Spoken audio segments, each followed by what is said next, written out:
Assalamualaikum қазақ елі. Мынандай кеп сұрақ түсіпті. Менің бұқам жемей қалды алдында, не істейін дейді.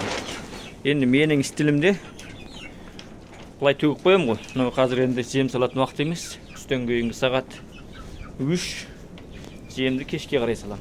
Міне жем тұр. Мен мына қанша жемді алдына қойып қойғанменше өлшеп килограмдап жүрмегенмен бәрібір де оның мөлшері бар ғой. Мен оны челектеп төкпеймін, мөшектеп төкпеймін. Челектің ішінде өлшемі бар мысалы. Бұқа бір 7-8 күн жақсы жеп келеді де ше. 2-3 күн жемей қалады. Сол кезде не істейсің десеңіз, мен алдымен бір бұқаның ең шеттегі бұқаның астауын көріп аламын да. Соған қанша жем әкеледі екен деп.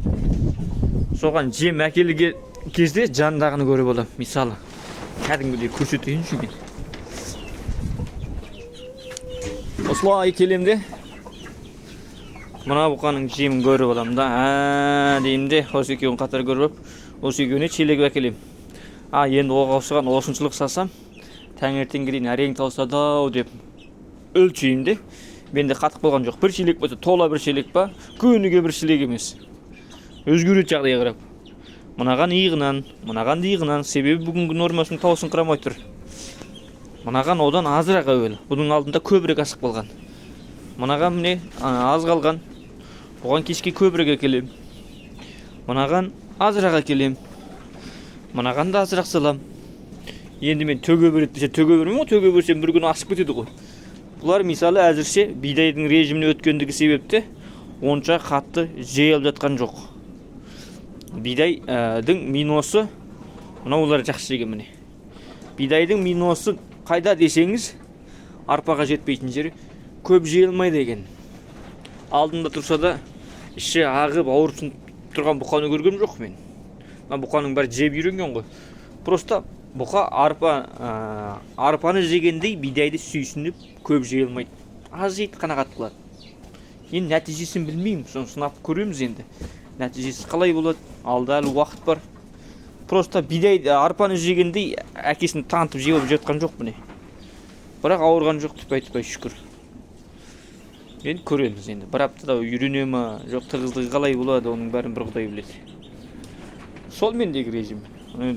Төгелік, бірақ мен сақтайтыным 24 сағат алдында жем тұруына кепілдік етем. Жағдайына қарап төгіп қоям. Болды. Күніге 10 кг деп қатып қалмаймын, 10 кг төге берем. Мынау бүгін жемесе де 10 кг төге бермеймін ғой. Бірақ сол режимді сақтаймын. Алдында жем тұру керек. Құрсақ ашқанда өзі тұрып жайылу керек. Тойсам мына қысап жату керек. Үстінің жүні өссе қырқып қоям. Қышынса ибермегін сақ қоям. Қолым тисе өзім тарақпен тарақып қоям.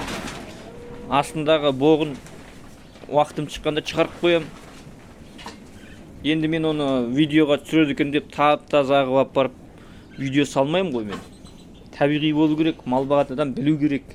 Бұқаның тұшатынын, сиетінін, астының бұлғанатынын барлығын білу керек деп салам. Оған жәттеге болып, астын тазала деп кетеді.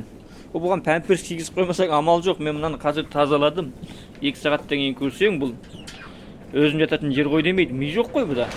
Анау арт жағына чегініп барып түспайды. Жеп жатып түшкісі келсе түсе салады. Ол тура өзін жататын жері болады. Оны апарып 4 аяғымен ары басады, бері басады, ары бұлғайды, бері бұлғайды. Бұның тазалығын сақтау үшін онда 24 сағат ұйықтамай, тысқан кезде артына күрек төсеп шығарып алу керек. Одан басқа амал жоқ. Соның үшін оның боғымен жағаласудың керегі жоқ қой. Бұл қонақ үй емес, асхана емес. Бұл мал қана ғой. Мал жейді, шат. Басын байлап қойдың, амал жоқ.